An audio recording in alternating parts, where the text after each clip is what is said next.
बच्चे मन के सच्चे हमारे आंखों के तारे यूं ही नहीं कहा जाता है। हमारे देश में बच्चों को भगवान का स्वरूप माना जाता है। माँ बाप अपने बच्चों को अपने अलावा इस दुनिया में अगर सबसे ज़्यादा किसी पे भरोसा करते हैं तो वो होता है स्कूल। क्योंकि माँ बाप अपने बच्चों को स्कूल में भेज करके और वो बिल्कुल बेफिक्र हो जाते हैं। लेकिन आज की इस घटना में एक बच्ची स्कूल तो जाती है, लेकिन उसके साथ में एक ऐसी घटना हो जाती है कि जब ये खबरें सोशल मीडिया से लेकर अखबारों तक पहुंचती है और लोगों तक पहुंचती है, तो लोग भी कहीं ना कहीं सुन करके हैरान व परेशान हो जाते हैं और कहने पे मजबूर हो जाते हैं कि आखिरकार इस दुनिया में हम भरोसा करें तो किस पे करें। नमस्कार, आदाब, मैं हसमुद्दीन और आप देख रहे हैं सफ़र क्राइम तक। आज की जो सच्ची घटना आपको सुनाने वाला हूँ मैं, ये सच्ची घटना है। बिहार प्रदेश का एक ज़िला पड़ता है अररिया, और इसी अररिया के अंतर्गत एक थाना पड़ता है महल गाँव। महल गाँव के अंदर ही एक 8वीं क्लास तक का स्कूल है। दरअसल ये घटना है 29 जून के सुबह 9 से 10 बजे के करीब। उस स्कूल के हेडमास्टर रोशन गुप्ता गांव के एक व्यक्ति को फ़ोन करते हैं और कहते हैं कि आपकी बेटी का कुछ डॉक्यूमेंट्स आया है, उससे बोल दीजिए आकर ले जाने के लिए। उसकी बेटी का नाम होता है आरती। आरती के पिता अपनी बेटी से कहती है कि तुम्हारे स्कूल से तुम्हारे हेडमास्टर का फ़ोन आया था, तुम्हारा कुछ डॉक्यूमेंट्स आया है, जाओ स्कूल से ले करके आओ। आरती लगभग 10 से 11 बजे के करीब स्कूल पहुंचती है। हेडमास्टर आरती को स्कूल के सेकंड फ्लोर पर एक कमरे के अंदर ले जाता है और उसके सारे कपड़े उतार करके और उसके साथ बलात्कार करता है। लेकिन आरती जब अपने घर से स्कूल के तरफ आ रही थी, तो उसी के गांव का एक और लड़का था जो उसी के स्कूल में पढ़ता था, जिसका नाम है मुकेश शर्मा, जो कि काफ़ी दिनों से आरती को फॉलो कर रहा था। वो अपनी दिल की बात उससे कहना चाहता था, लेकिन वो कह नहीं पा रहा था। आज भी जब आरती स्कूल जा रही होती थी, तो वो उसके पीछे पीछे फॉलो कर रहा था। मुकेश शर्मा भी जब सेकंड फ्लोर के उस कमरे तक पहुंचता है और जब उस कमरे के अंदर झांकने की कोशिश करता है, तो अंदर का नज़ारा देख करके वो एकदम से सन्न रह जाता है।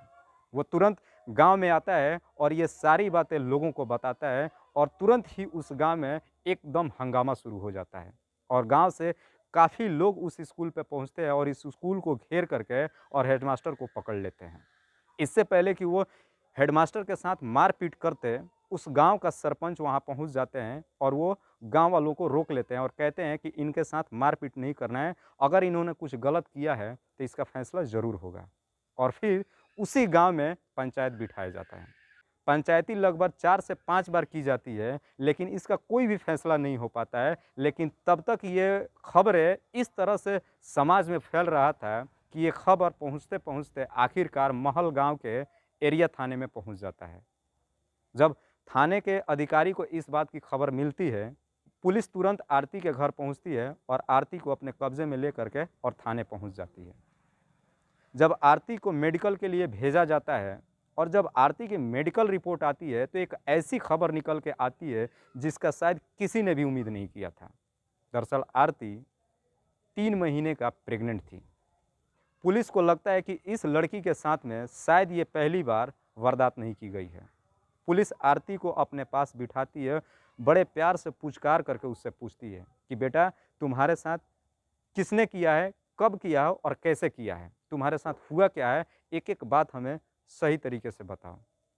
जब पुलिस की बातें सुनती है आरती, तो वो रोने लगती है और रोते हुए, डरते हुए और पूरी कहानी पुलिस अधिकारी को बताती है।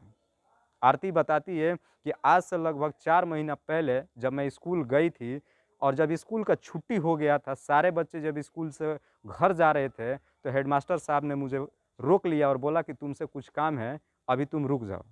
और जब सारे बच्चे चले गए, तो हेडमास्टर सर मुझे कमरे के अंदर ले जा कर के और मेरे साथ में बदतमीज़ी करने लगे। मेरे शरीर के कपड़े उतारने लगे, मेरे साथ छेड़खानी करने लगे। जब मैंने उनका विरोध किया, तो वो मुझे काफ़ी डराने-धमकाने लगे और पहली बार उन्होंने मेरे साथ रेप किया। और जब रेप कर रहे थे, तो उसी के साथ उन्होंने मेरा कुछ फ़ोटोज़ और वीडियोज़ भी बना लिए थे।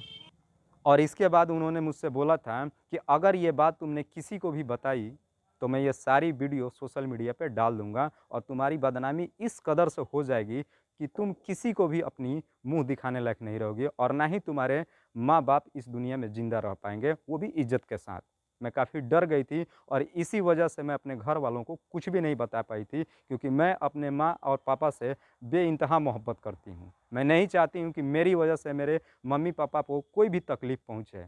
पर इसके बाद से हेडमास्टर सर बार-बार मुझे फ़ोन करके बुलाते थे या कभी भी किसी बहाने से स्कूल में रोक लेते थे और हर बार यही हरकत मेरे साथ किया करते थे। आरती जब ये पूरी कहानी पुलिस वाले को बताती है, तो पुलिस वाले भी काफ़ी चौंक जाते हैं और तुरंत इस मामले को गंभीरता में लेते हुए और उस स्कूल के हेडमास्टर रोशन गुप्ता को तुरंत हिरासत में ले लेते हैं। लोग भी पुलिस के ऊपर काफ़ी दबाव देते हैं जब उन्हें पता चलता है कि उनकी बच्ची 3 महीने का प्रेग्नेंट है।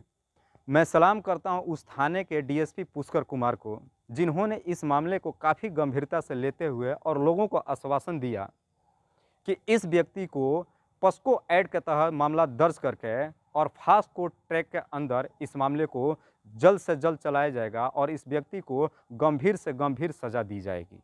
दोस्तों, ये मामला हमारे देश का कोई पहला नहीं है, आए दिन ऐसी घटनाएं होती रहती है, लेकिन मैं इस वीडियो के माध्यम से उन तमाम स्कूल के उन बच्चियों से कहना चाहता हूं, खास करके ये घटनाएं स्कूल में होती है, उन बच्चियों से कहना चाहता हूं कि अगर आपके साथ कोई भी घटना होती है तो आप बेफिक्र हो करके अपने और अपने परिवार वालों के साथ में इस चीज़ को शेयर कीजिए, क्योंकि इसमें आपकी कोई गलती नहीं है। दोस्तों, इस कहानी को सुनाने का उद्देश्य मुझे किसी को ठेस या किसी को तकलीफ नहीं पहुंचाना है, बस आपको बताना है कि आप जहां भी रहें सुरक्षित रहें और अपने परिवार का ख्याल रखें। बाकी दोस्तों, आज की ये जो कहानी आपको कैसी लगी, आप हमें कमेंट बॉक्स में ज़रूर बताइएगा।